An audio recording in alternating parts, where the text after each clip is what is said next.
by many scholars. They have made several attempts to explain or to define history, depending upon the context in which it is placed and described. So the one who is trying to define it, the context, as well as on the use to which people put it, the use of it. For some people, history is a literature.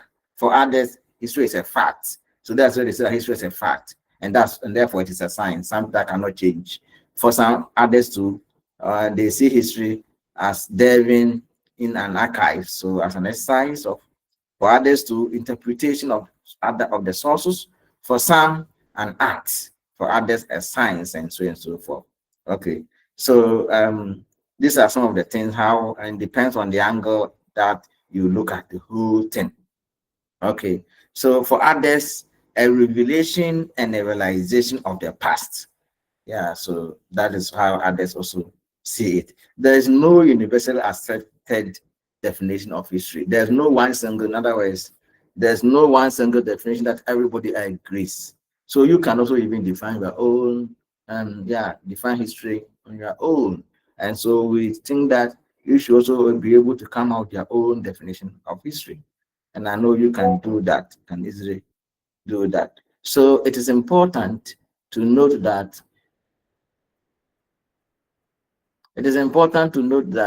any definition assigned to history today must be situated in a framework that will make the nature of the discipline clear. So what is history? You will define it. But the most important thing is that what will make the discipline, and now the framework, now what will make the discipline be able to be situated in a framework that will make it the nature of the discipline history. So facts, and we look at the past. You interrogate what happened in the past, the relevant things. In other words, things that really affected man, humanity, or human being is the most important thing on earth. So you and I are the most important thing on earth. All the other things that we see are supposed to help us have a comfortable living, have a comfortable stay. Hence, the things that would actually reflect the nature of the discipline. And that's what it means that should be clear. Now, to begin with, we have to give an idea about the origin of the word history. And we know it comes from the Latin word. I think I've done this one. So from the Latin and the Greek words, so historia, and that meant inquiry. So from which the original meaning of history as an exercise of inquiry is derived. So historia. So that is investigation, inquiry, research, all these things. Yeah. As an inquiry, it's an act of asking for information. So it means that you need to ask for information. Why do you have to ask? What do you have to inquire for information? Something or things that have taken place in the past. If you don't ask, you wouldn't know. So an inquiry or an official investigation. So you need to officially find out, go into it, investigate. You understand? So history is an activity we undertake. It is not a story we listen to. Neither is it a book we read around a class. Simple put, history is an investigation or research into significant past events. Things we look at the past and those things that were really relevant. Those are that we consider as history, and that's very important. Now, is history the same as or equivalent to the past? The past is the totality of all that has happened and gone. So that is it. When you say the past, we look at all that has happened and gone. So we know that we can give an account of, for that one we saw it because it had already taken place. So we can give an account. The past comprises all actions, all thoughts, all products of all human beings who have ever lived. And that is according to Akamawick, 1989, page 7. So we have that one there. Now, most of the past has vanished and can never be recovered by the means at our disposal. So some of the things we cannot. Please, are you with me?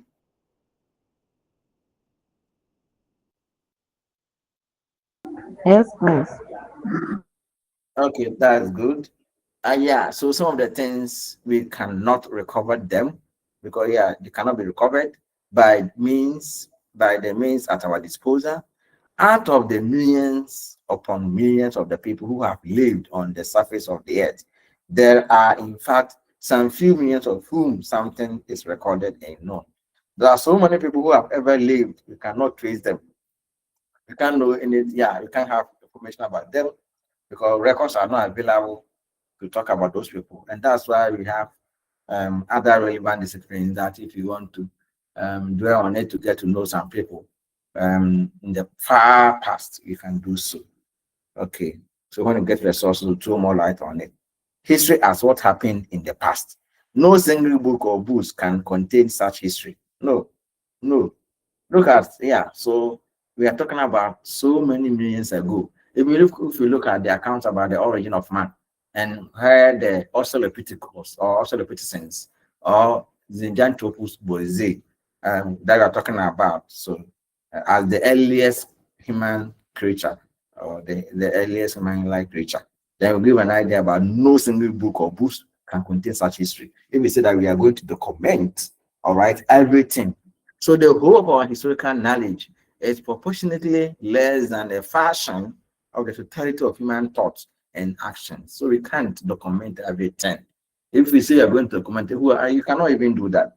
Okay, essentially, history and the past are, of course, not the same or equivalent, as some scholars have rightly argued. They are not the same.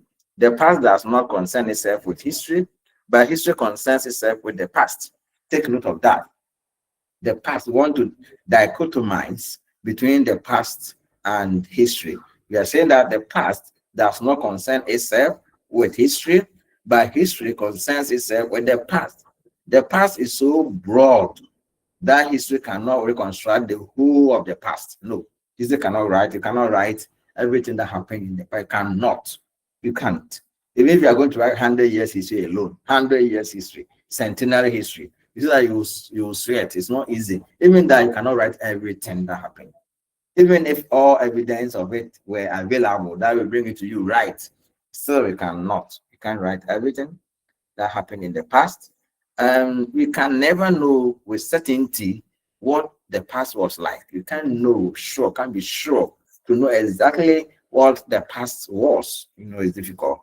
History deals with only those aspects of the past accepted to be of enduring significance. In other words, relevance. So those things of the past that we know that they were really significant. That's what we can. Because if we say that, for example, even in Ghana history, you want to write about Makora market in Accra.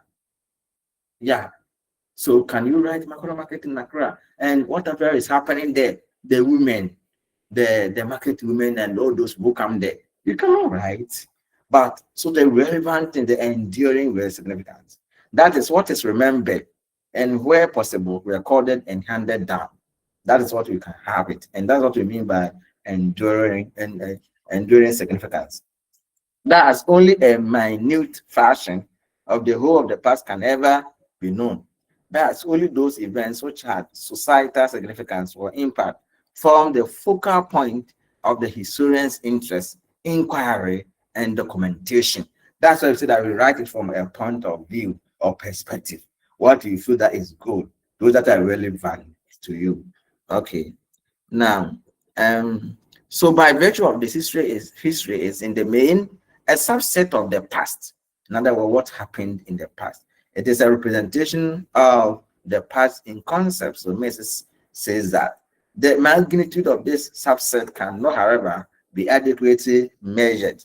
There's nonetheless an umbilical correlation between history and the past. You can see that something that is so close correlation between history and the past. So whether there is a straight relationship between history and the past or not is not as important as the fact that the two are not the same. Meanwhile, history cannot only be what actually happened, but what is recorded of what took place. So what was recorded. Richard Lim and David Tamerlane Smith, state explicitly that history is not the events of the past, but rather our attempts to make sense of the past. So it's not the event. It's not the events of the past, but rather our attempt to make sense of what took place in the past.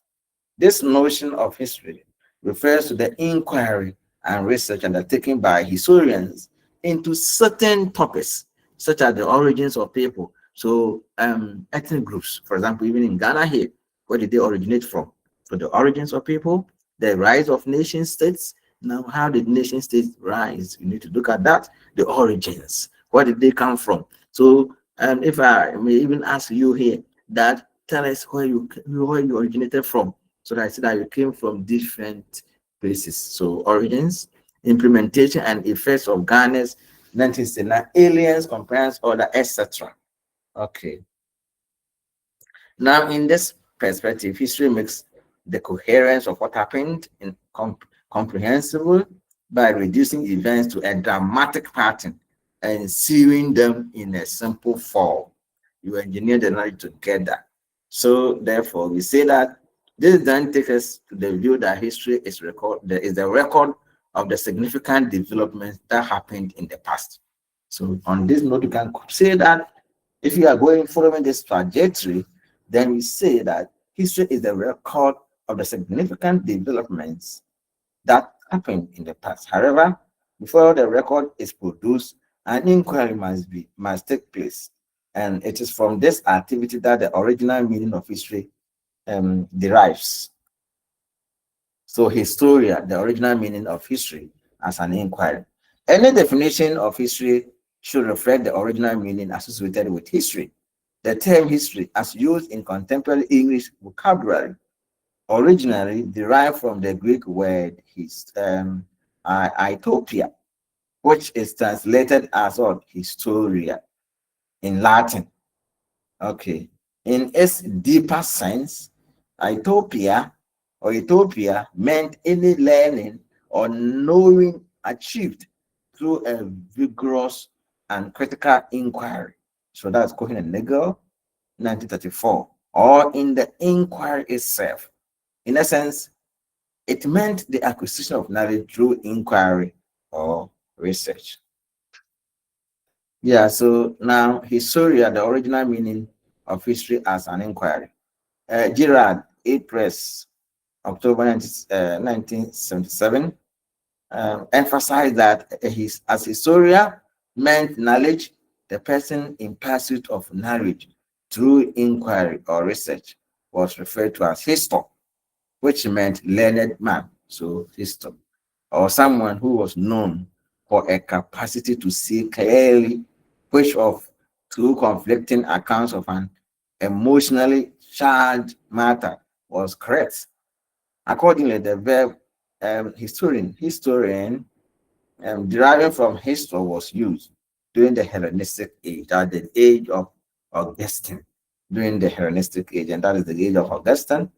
The age of August, the age of Alexander. I'm talking about Alexander the Great, and the Hellenistic period of Greek history.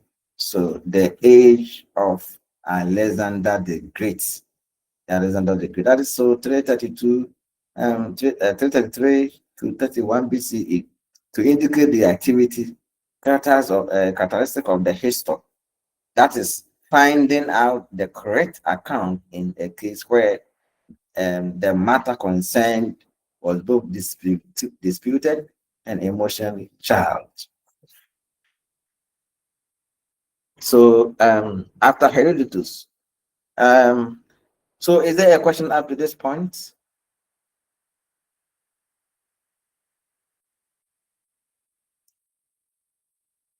Is anyone having a question? You can ask, please. Hello. Hi, sir. Hello. No question. Can I go on? There's a question.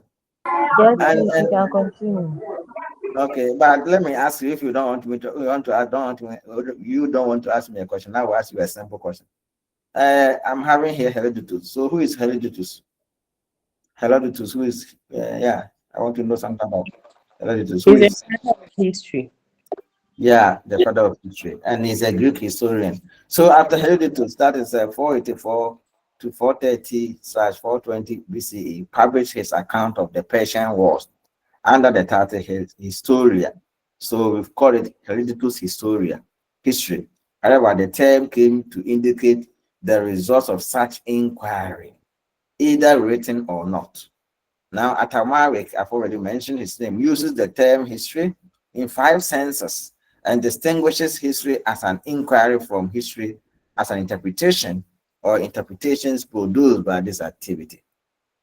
Now, however, it is essential to know that what underlies the use of historia, history in the senses pointed out here is an activity idea that is history as a search or an inquiry for accurate information about people, things, or events. Now, the collection and interpretation of sources and the production of a body of knowledge. Is Herodotus, the founder or father of history, inquired into the past and present of the people and places he visited in his extensive travels. He did a lot of tour, he traveled himself. That is in the 5th century BC, and composed a narrative account of his research. And that is what we refer to as Herodotus Historia. And the first standard or systematic were done. In this sense, order has been imposed on the facts collected. Sequences have been organized and the significant details have been highlighted. And so we see that some scholars have defined history as the carrying out of inquiries into the past, the analysis of sources, and the production of interpretations of the past, which are contributions to the accumulating body of knowledge about the past of and which together permit aspects of the past and interrelationships of the past to be considered as coherent history. And that is according to Atamaric, 1989. So the substance of all this is that there is no rare past independent of the activities of historians. Accordingly, history can only be a record of what happened through research. After all, Historia during the Hellenistic age, after that, this is the age of what? Alexander the Great. Alexander the Great came to mean the inquiry itself and the report resulting from that research. Okay, so that's very relevant. You need to take note of it. Now, history as the record of what happened. Let's look at that. We have seen that to perceive history as the past is naive to say the least. No, that one is actually inexperienced to say that. Yeah. Certainly, to define history as the past or what happened in the past is to obscure the reality of the concept, as it does not help reveal the true nature of history. Moreover, due to the involvement of the historian and his activities in the recreation of our view of the past, history can hardly be accepted as the past or what happened in the past. Now, there is the view that history is a story. It must be cautioned on the onset. So you have to tell you from the beginning that it will be out of ignorance or a malice to define history as a mere storytelling, and of course, the historian as a storyteller. No, because an ordinary story, according to the Oxford Advanced Dictionary, could be an account of imaginary events, a talk of ghosts, spirits, and such other issues that lack scientific proof. The stories of past societies which historians reconstruct are, however, not just ordinary stories, they are significant stories about the human past worthy of recollection. So events that took place that dealt with real human beings and not just fiction. Okay. Now, consequently, as a result, history has been defined as the story of the experiences of humans living in societies. In support of this view, the dictionary of the French Academy explains history as the story of things worthy of being remembered. In view of other scholars, therefore, The historian needs to tell his story straightwise, not to combat it with preaching and moralizing of his own and to eschew arguments. Others also aver that history, as its simplest, is the story of past facts. Now, history takes the form of a story. It does not deal with experiments in test tubes, no, nor does it indulge mainly in the formulation of theories as is done in the natural or the physical sciences. Organizing the facts gathered from the available pieces of evidence in an intelligible, readable story form is a very distinctive feature of history. And all historians tell stories around their subjects. So, very important. Now, Herodotus wrote about the war between the Greeks and the Persians. His successor, Thucydides, also told the story of the Peloponnesian War between Athens and Sparta. That's in the titles History of the Peloponnesian War, History of the EAS106D War, History of the First World War, History of the Cold War, etc. We mean the story of what really happened, and that involved humanity. From the discussion so far, it is obvious that history, of course, takes the form of a story. However, to define history as such leaves much to be desired, as has been emphasized. Such a conception of history creates the impression that history is a tale. To correct this erroneous impression, there are scholars who avoid the use of the word story and prefer to use the term account, or more appropriately, they want to use a record. And so some will say that it is a systematic record of past human action or past human activities. Good. So such scholars are more interested in how people reconstruct their historical visions of the world. So they believe that history can only, of course, be what has been recorded of what happened. So that's how they see history, what has been recorded of what happened.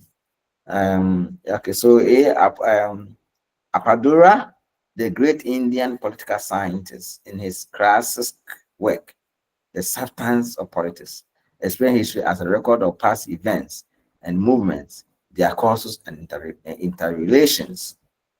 He goes further to state that it includes a survey of economic, religious, intellectual, and social development, as well as a study of states, their growth and organization, and their relations with one another.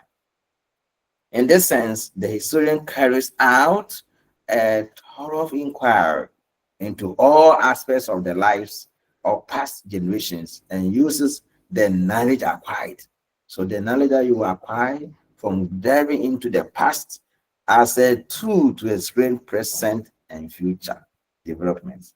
Actually, so that will help you to form opinion, but not necessarily explaining the present and future. Future development, you don't know what will happen, but you can just form and a view about it. But as the case has been, you're actually interested in the present. So to do this successfully, the historian examines remains of past civilizations in an attempt to arrive at an accurate or appropriate approximate picture or accurate picture of the lifestyle of the group of people who lived at the different stages of the evolutionary process. So every stage and people who lived there at that time, you'll be able to give at least an accurate or approximate idea about those issues, and that's very important here. It is, however, impossible for humans to reconstruct accurately the totality of the history of the world. As a more realistic and specific definition, we would hence restrict history to the record of the known past. An example left by the father of historical study, Herodotus, is crucial. Therefore, as a record of the past, history consists only of those things which inquiries, that is, historians, have been able to ascertain and recount what was recorded and therefore kept in memory due to their relative significance. History as a story plays in the behavior of societies, the part played by memory in the behavior of individuals. So, in a figurative sense, therefore, history can be explained as the memory of societies. As the memory of societies. That's the memory. So that when you say memory, the memory of society. In this way, history becomes the study of the recorded memory.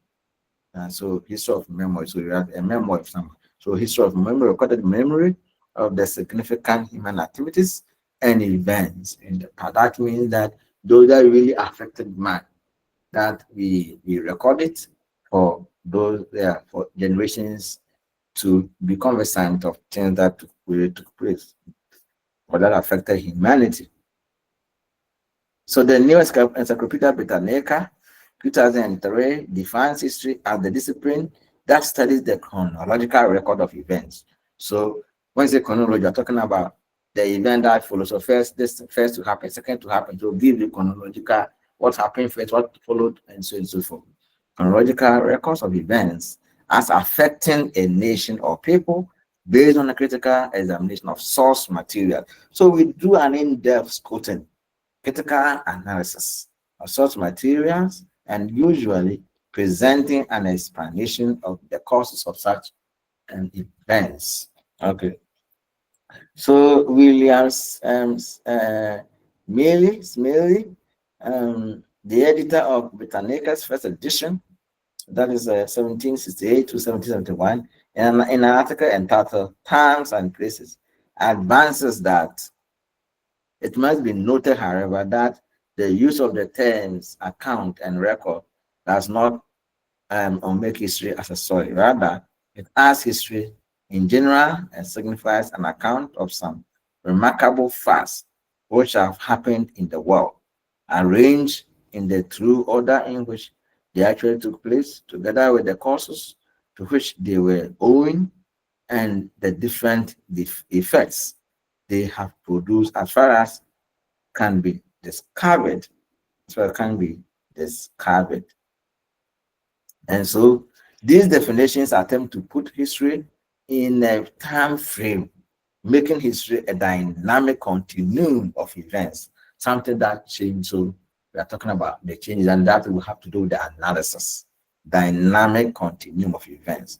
At any rate, Charles Fitts' definition perhaps is encompassing enough to capture the significance of history as a record. Now, to Fitts, history is a record of the life of societies of men. So that is him. Fitts says that history is a record of the life of societies of men, of the changes which those societies have gone through, of the ideas which have determined the actions of those societies, and of the material conditions which have helped or hindered their development. That is according to Fitts. It should be noted that to say that history takes the form of a story or that it is the account or record of the past is to emphasize writing. Emphasize writing.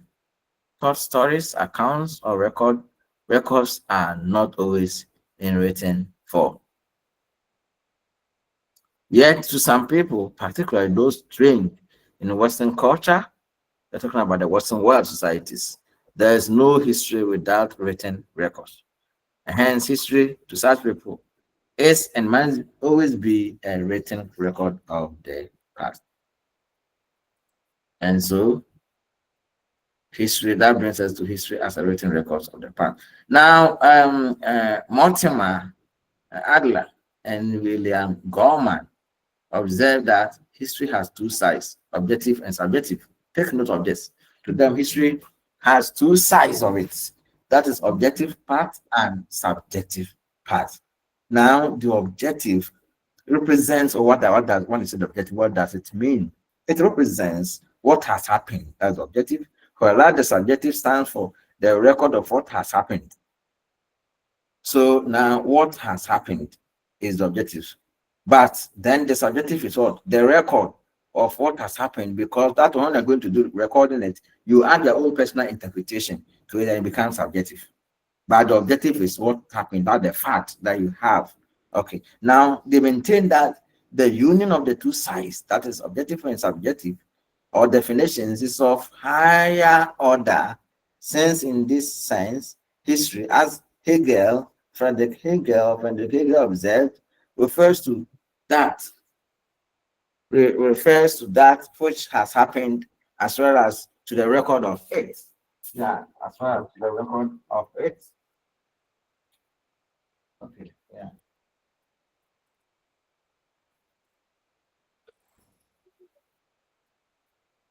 Yeah, to the record of it. Now, in his view, in his view, in his view, in view of this, they advise that we should consider historical records to have appeared simultaneously with historical deeds and events. So that is one of the things that we should take note, that simultaneously we should look at that and make sure that it is in consistent with these issues. Okay, yeah. Yeah, with these issues. Now, however, in explaining the subjective part of the higher definition, they state that it is a book which gives a narrative account of these matters. That is the history of a people or a nation, or of the great events and epochs or periods of history. In using book as a synonym of record, Adler and Gorman are using history in the sense of a written account. Interestingly, Herodotus composed a written account of his rich researches, which so much impressed the Greeks that in the following century, that is the 4th century BCE, Historia began to refer specifically to the records composed by Herodotus. In this sense, history acquired a new meaning. History as something that is only written, a story, and no more referred to oral accounts. As a result, the verb form historian acquired the meaning to record or report or relate some information, and that is it. Evidently, the new meaning of historian derived from Historia as a written account, and this newer meaning began to replace the older one. In addition, the noun Historia was more frequently used than the verb historian. So that's why it's Historia. Historia means inquiry, and so on and so forth. Interestingly, it was when the Greek term Ethiopia gained the restricted or precise meaning of being a written story or account that it passed into the Latin word historia, meaning a narrative of past events, and then permeated the vocabulary of other peoples, including the English history. Okay, so in these societies also, the term was limited to accurate accounts about events, people, and things, but more especially about events and in a written form. So as a result, many Western writers qualify Historia or history as a record or as an account with writing. And that was one of the reasons why the Europeans were of the view that Africans were not did not have history. Or Africa was not a historical continent. Now, Homer Carey Hawkins, for example, defines history as the written record of past or current events.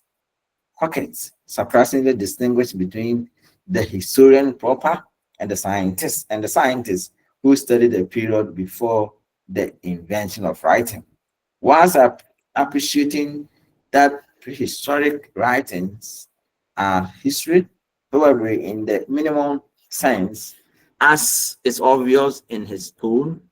He strongly emphasizes that writings on the prehistoric period rest on materials quite different from those used by the historians. And so, therefore, the sources of the historian's knowledge are primarily written documents, although he may sometimes supplement these by utilizing various kinds of unwritten matter, such as structures, utensils, weapons, artifacts, drawings, frameworks of bones, and other evidence of human life, antedating invention of writing. Okay, so Hawkins believes, neither in his view, however, that these materials are appropriate the materials for writers who deal with prehistoric period. To Hawkins, the historian is distinguished from those who use unwritten materials in their study and reconstruction of the past by calling them archaeologists, anthropologists, and ethnologists. And that's how Hawkins concluded in his research or in his account. Now, Hawkins' view of history is highly flawed in that historians do not confine themselves only to a reconstruction of the period since the invention of writing. No, that is not what at all historians preoccupy themselves with. So, therefore, to produce a holistic view of the human past, they also rely on evidence in the hands of other scholars and delve into the prehistoric times to recover from there what they could and interpret them for human understanding. So that's why we look at all the other relevant disciplines in the field of historical knowledge to supplement our knowledge about what happened in the past. And that's this a shortcoming of Hawke's opinion view. Now, a good historical practitioner should work with and be competent in interpreting primary documents. However, not all written records contain primary testimonies of past events. Now, when I say primary testimony or document, I'm talking about those documents that were that were narrated by somebody who really was there or is or was an eyewitness to the event which he narrates, and that's also the primary ones.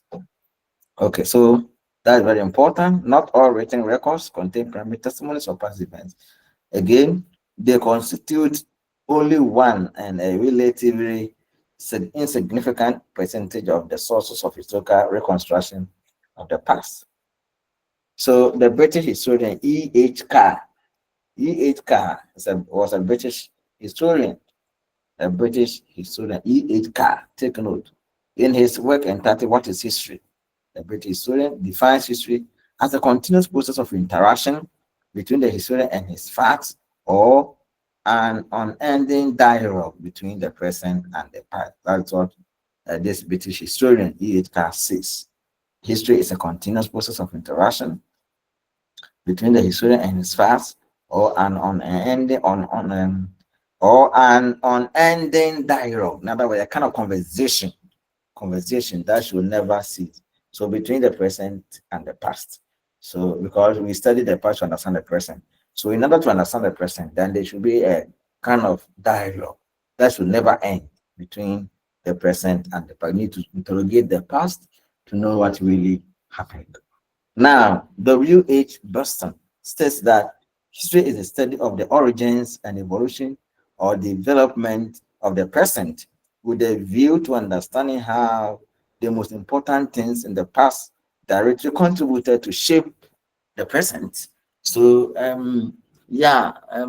Finley also has stated that all interest in the past is a dialogue in the present about the present. Okay, that's important.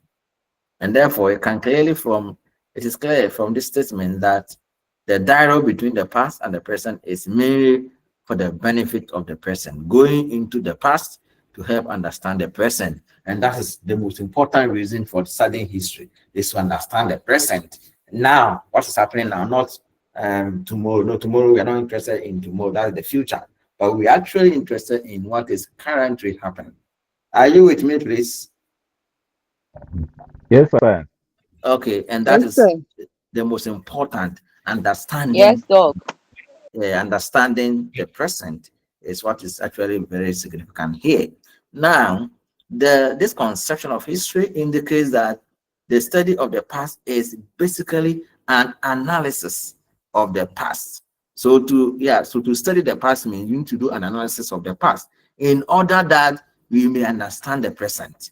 So we do analysis of factors. For example, if you want to say, so why the one who made an attempt to throw another way, the one who shot Nkrumah at the first house, yeah. So and the body and his bodyguard received the bullets and died instantly. You have to interrogate, ask why did the person do that? Why did that person did that? So you'll be asking a lot of questions about, yes, and then so you'll be doing analysis. What was the person thinking? Did somebody bribe the person? Did somebody give the person money? Well, so why? What of course? What at all will make a policeman do? So you'll be asking a lot of questions, and that's very important. So according to these definitions, history is a continuous attempt by historians to extend man's knowledge and understanding of what happened in the past, in order that we may understand the present and know how to build the future. So not that we will know what will happen in the future. No. Take it from me. We are not interested in the future at all. That is not the preoccupation of any professional historian or those who study history. But then we would know what happened in the past. So therefore, we can now understand the present. And once we understand the present, we can know how to build the future so that we can have nicer future. So that if nowadays is that okay now, I think that this is what the military regimes they did. This is what civilian regimes, the civilian administrators also did. So how can we now rebuild our nation in such a way that people will have a comfortable living? And that's very relevant here. Now it is undeniable that only events already gone by can disclose the prevailing state of things. It's only through studying history that we can grasp how things came to be what they are. And it is only through history that we can begin to ask or to understand the factors behind the present state of affairs. Present state of affairs. In other words, knowledge of the past gives us a perspective on our societies today. So we know what happened in our societies. And so, for example, we can look at certain things, the coat of arms of Ghana. So history is not just about the past, it is also about the present and the future, because it is most usefully illuminates the present and suggests the shape of the future. So it doesn't actually concern itself about the future, but then how can the future be built? And that's why people can say that it's not about the past, but it's also it illuminates the present and offers an idea of what will happen. Okay, so actually historians place premium on the scientific reconstruction of the past in their belief that life can only be understood backwards, but it must be lived back forwards. So in the context of this view, our search of the records of the past and what we discover therein should prepare or empower us for the future. Okay, so here's history as a scientific body of knowledge for the scientific reconstruction of the past. When I say reconstruction, I'm talking about writing of the past. So now references have just been made to the study of the past. We study the past and what has already taken place. And as soon as that conception is advanced, attention is drawn to history as a subject. It's important to note that the standard definition of history in current usage derived from the exemplary work of Herodotus and Thucydides. So as a special branch of academic study, history is defined as the study of past human activities. I think I've said this over and over. That's the standard definition of history as the study of past human activities and events and the resulting oral or written records of what happened in the past. So printing letter. This definition, though generally recognized as standard for history, appears inadequate in view of the nature of history. The insistence that history is a science with rigorous scientific methods become a dominant theme in many universities in the 20th century and produce some results. It led, for example, to greater care and caution in ascertaining and stating the truth, to which, the truth, to a watchful emphasis upon exact accuracy at every point in examining evidence and arriving at conclusions from it. This ensured a constant awareness of the dangers of bias and attempts on every side to counteract it. In other words, this established the tradition of the critical method in historical analysis. And other practitioners following the inventor have sought to adapt the methods of science to their special programs of study. Now, Kalu shows, however, that this view was a fraud, not only because it assumed that all historical facts existed in written records, but because it pretended that all historical facts could be accessible to the historian. And that is to him not possible that you can have access to all historical facts, and therefore it is fraud. Or it's a shortcoming of that. The fact that this perspective of history was flawed is beyond repute, but rejecting it on the basis that historical facts are fragmentary, in other words, it's incomplete, is what appears not convincing. I believe that is incomplete, so it should be flawed, or you cannot get everything. And that is also another challenge. Now, working definitions reflective of the full nature and identity of history. So in view of this, therefore, we have chosen to define history as the science, art, and practice of studying, interpreting, and giving meaning to scientific past human activities or events through time and space, which helps in our understanding of the present and gives us a perspective of future, and that we'll be able to form a perspective of what will happen in the future. Though that's necessarily predicting. We don't predict. Historians do not predict what will happen in the future. For example, so that you are predicting Third World War. That Third World War, okay, no professional historian will ever try that. Okay. Now, this definition is premised on the fact that natural history is the continuous growth and flow of time and human civilization for development of the past, impact on present events, and this effects which the present drags along with it, together with those of present occurrences, impact the future by means of inheritance.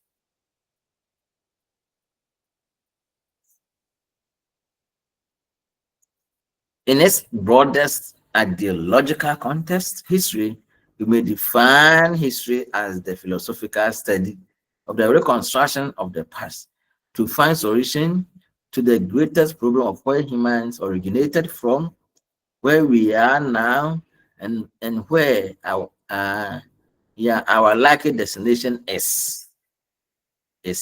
In this context, we may also define history as the scientific examination of human society, where society is taken to mean the timeless continuity of generations which connect together those of the community now dead with the living and the yet unborn generations. So therefore, the study of history is generally accepted to have begun with Herodotus. So history started. We're looking at this the study of history in the pre-Herodotus era, before Herodotus. Yeah, but of course, generally, we have accepted that history started with Herodotus through his data collection and of course, the eventual writing of his work entitled Historia or History in the 5th century BC. Does this mean that before Herodotus there was no recorded history? It's the question that we have to ask. We have to find an answer. This is a simple question that we need to find. No, Herodotus is only acknowledged as the godfather of history in appreciation of the novelty of the task undertaken by him and Thucydides, and also give credit to their predecessors or pioneer of the study of the past. So it is appropriate to trace the roots of the evolution of history as a subject of study to the period preceding the era of Herodotus, from where Egyptian, Babylonians, and Chinese historiography originated. Yeah. Now, the rulers of Egypt, or the rulers of Egypt, of Babylonia, and Assyria, and of the Hittites, and the Persians all made attempts to preserve their glorious deeds for posterity in monumental inscriptions.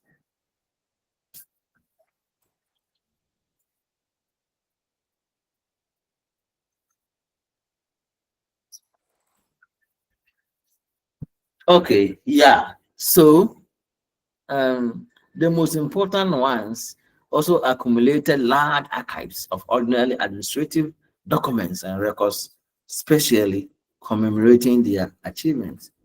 And so in both Egypt and Babylonia, lists of kings were kept in the temples.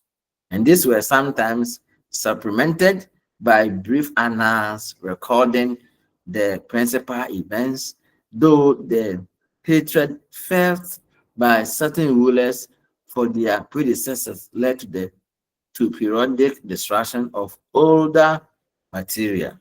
Now, in Egypt, written records, primarily compiled in Greek by Manetho, composed under Ptolemy Philadelphus, appeared long before Herodotus, even period before the time of Herodotus.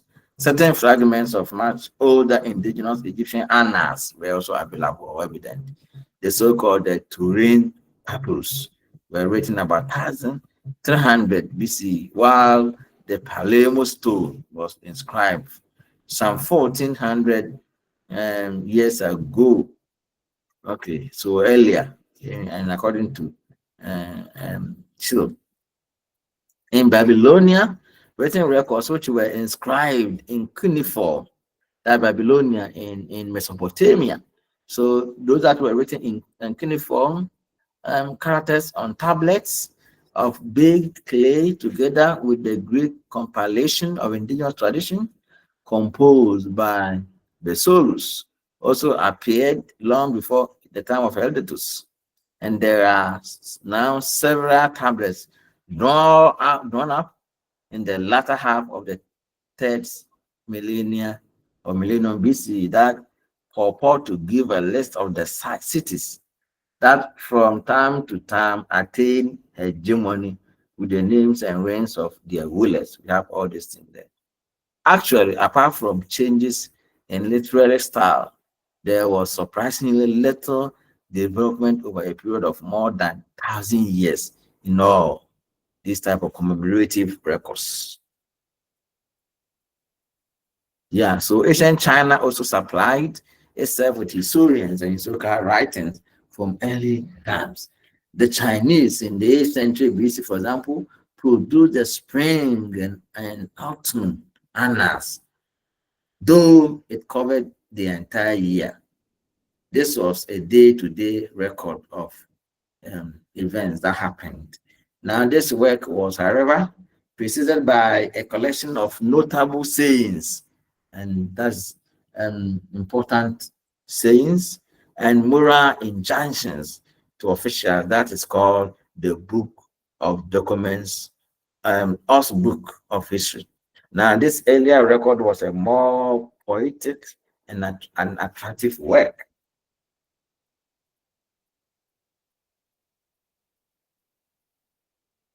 In Western culture, we can mention the logographers. The logographers, mainly Ionians. Unfortunately, most of the work of the logographers did not survive, and so their precise nature is hard to determine.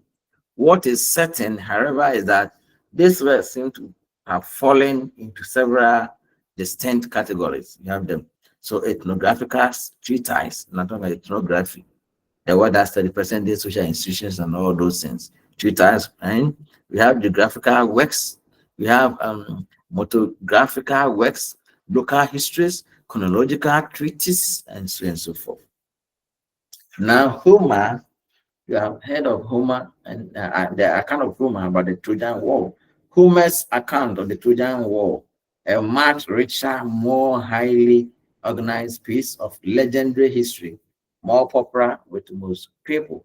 So Homer's two great epics, the Iliad and the Odyssey, are the first works of Greek literature. The Iliad and the Odyssey. Okay. Now, both works relate only a part of the story of the Trojan War. The Iliad focuses on events that happened in the last year of the war, culminating in the death of Hector. It depicts panoramic battles, warrior values, heroic acts, and inventions by impatient deities. And so this epic poem examines war, bravery, and honor. It focused on the battles themselves and personal qualities of the warriors. That is, those who led these battles and wars. On the other hand, the Odyssey depicts the 10-year travels of Odysseus. And Odysseus was a hero who was an ideal ruler after the Trojan War. This was the culmination of a centuries-long oral tradition, were probably written down sometime in the 8th century BC. They show unmistakable evidence of oral composition at the time these are available. It must, of course, need to take note that these works produced before Herodotus' work were usually records relating to events close to the area of the writer or and called the local histories. Herodotus' study, a work regarded as a superb, now that was a standard work, and the work that he did was unique, and that's why I'm using the word superb. Literary art, however, showed a deep curiosity about other peoples and their history. So Herodotus' formula ushered in the situation in which subsequent writers sought to extend history beyond local limits and domestic concerns. Meanwhile, it is evident that before Herodotus, some attempts were made towards reconstructing aspects of the past. In these attempts, different attitudes were adopted. Okay, so now let's introduce you to African history. Introduction to African history. Okay, so in contrast to stereotypes of parochial, isolated continent, African civilizations and peoples have been integrated into global systems and networks since before recorded history. Now, despite the fact that some people were of the view that Africa did not have history and said a whole lot of things about Africa, we are saying that Africa indeed had history worthy of study. The origin of the name Africa is greatly disputed by scholars. Now, most believe it stems from words used by the Phoenicians, Greeks, and Romans. Important words include the Egyptian word Africa, meaning motherland. So Africa, meaning motherland. The Greek word Africa, Apphrik, Africa, meaning without cold. And the Latin word Africa, meaning sunny. So we have the Egyptian word Africa, that meaning motherland. The Greek word Africa, that also meant without cold, so where there was no cold. And the Latin word Africa, that also meant sunny. The two main races inhabiting Africa in early times were the Berbers of the Mediterranean coastlands and the Negroes of Equatorial Africa. So the Berbers and the ancient Egyptians were of Hamitic stock, racially Caucasian with European facial characteristics. The Negroes included the small statured pygmies, and the third race, the rather yellow-skinned Bushmen. They have been widely spread over Central and Southern Africa until they were driven from the most fruitful lands by the Negroes. So between 10,000 and 8,000 BC, Northeast Africa was cultivating wheat and barley and raising sheep and cattle from Southwest Asia. As wet climatic fields in Africa turned the Ethiopian highlands into a mountain forest, Omotic speakers, and I'm talking about subfamily of Afro-Asiatic languages spoken in Ethiopia, domesticated insects around 6,500 to 5,500 BC. So the first civilization in Africa was Egypt.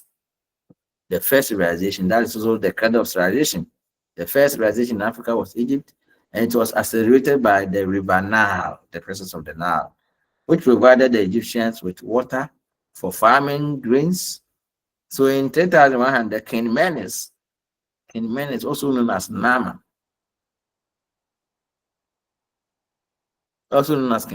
united the upper and lower parts of Egypt and formed a united Egypt. He was the one who also created the first dynasty in ancient Egypt. How do we know about early African history? In centralized states and chiefdoms, historians were often religious or political advisors who regulated royal power, supporting or checking it as necessary. Records and narratives kept by African historians are among the most informative sources for the reconstruction of pre-colonial history on the continent. Sankore, the famous medieval mosque university at Timbuktu in present-day Mali, was set up around the 12th century, and teaching was based on Arabic scholarship and Islamic values. More sophisticated method of adjudication and political administration were also established or created. Now it was, hello, are you with me? Yes, sir.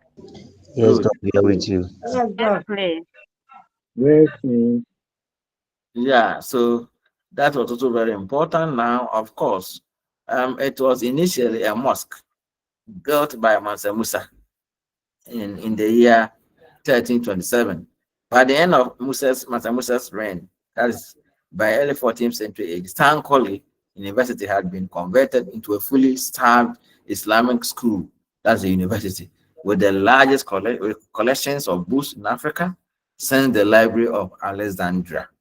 Now, the level of learning at Stanley University was superior to that of all other Islamic centers in the world.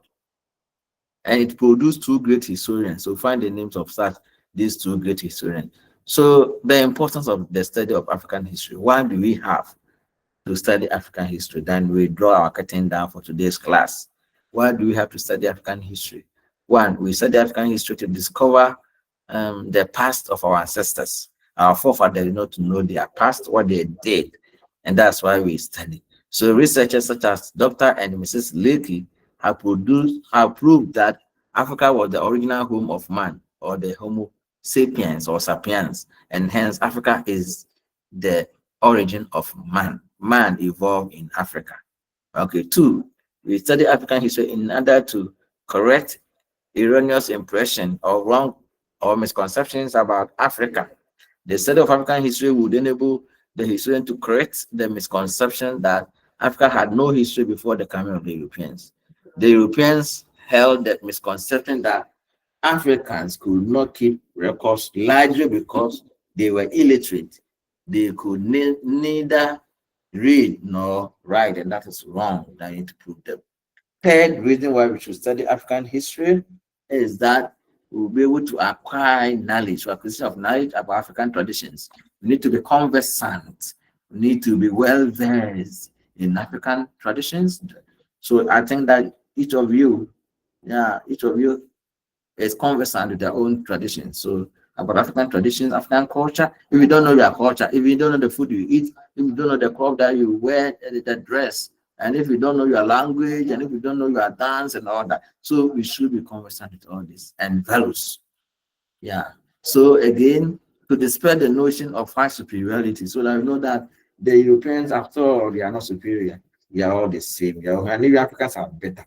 And again, promote tolerance and respect for others. That is, promote national harmony and integration. Very, very good. And so that it would avert conflicts and wars. And again, a sense of patriotism and unique identity. You become patriotic. I would say patriotic. You say patriotism, but don't mind. Yeah, so a sense of patriotism and unique identity, so that you have your identity, you know where you come from, so that you can promote your heritage. Hence, identification of heritage. You need to identify your heritage and promote it. So again, you can also be able to pursue or the pursuit of a career, have a career through the study of African history to discover hidden facts about Africa and national unity and harmony, the national unity. So, in short, therefore, or in summary, history is a study of past significant experiences of man that help him to understand the present and the present and form a view of what will happen in the future. It is a discipline that has evolved. So I think there was a grammar spelling error there. Evolved, this should be there. Over time, reflecting the needs and aspirations of the people. It is a social science discipline that embraces the tenets of both arts and sciences. It integrates concepts and methods from other disciplines. History has various sources which enrich our understanding of the past. Africa had its own history before interacting with the West. So before the time that the Europeans came here, Africa, we had our own history. Okay, so I think that's where we draw the curtain. Thank you very much. So at this juncture, I will pause, and if anyone has a question, you ask before we end today's class. Thank you very much. So time for questions. Yes, sir.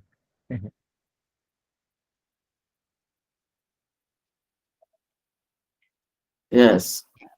Hello, Doc. Yes. And Uh, Anita. please, I want to know, I want a clarification on this. Is Egypt the cradle of the world civilization or just Africa civilization? Thank you.